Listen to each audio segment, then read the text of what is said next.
यदि आप भी चाहते हैं मां संतोषी म्यूजिक यूट्यूब चैनल का ऑडियो वीडियो सबसे पहले आप तक पहुंचे तो हमारे चैनल को सब्सक्राइब करें और बेल आइकन को दबाना ना भूलें।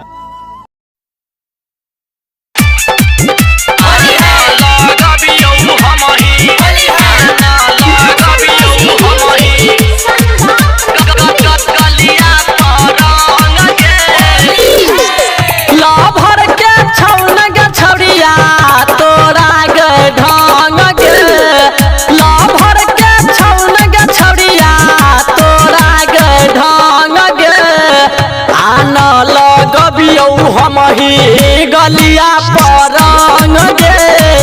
आना लगबियौ हमही गलिया पर रंग गे आना लगबियौ हमही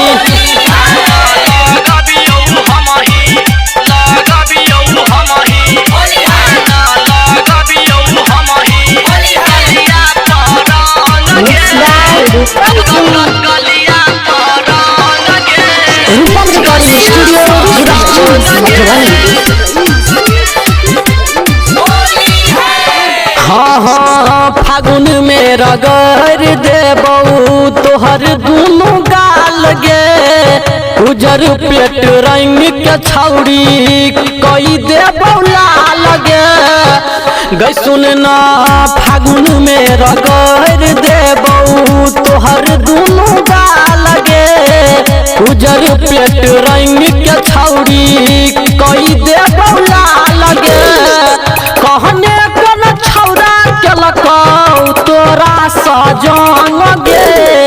कहने कोन छौरा केलकौ तोरा सजन गे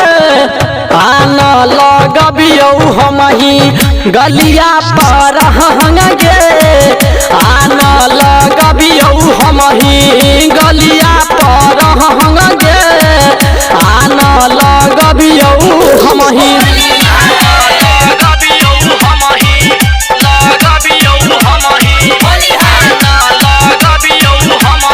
रूपम रिकॉर्डिंग स्टूडियो जीवा चौक मधुबनी।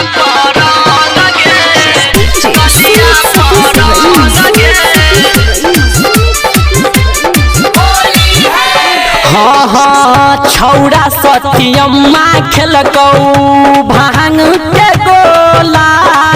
तोरा पीछे पड़ गेलौ पूरा गाम टोला गई सुन ना छौरा सतियम्मा खेलकौ भांग के गोला बिटुआ लक पड़ गेलौ पूरा गाम टोला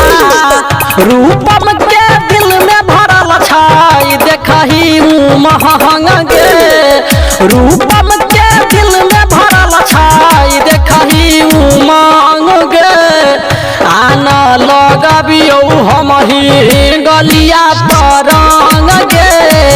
आना लगबियौ हमही गलिया पर रंग गे आना लगबियौ हमही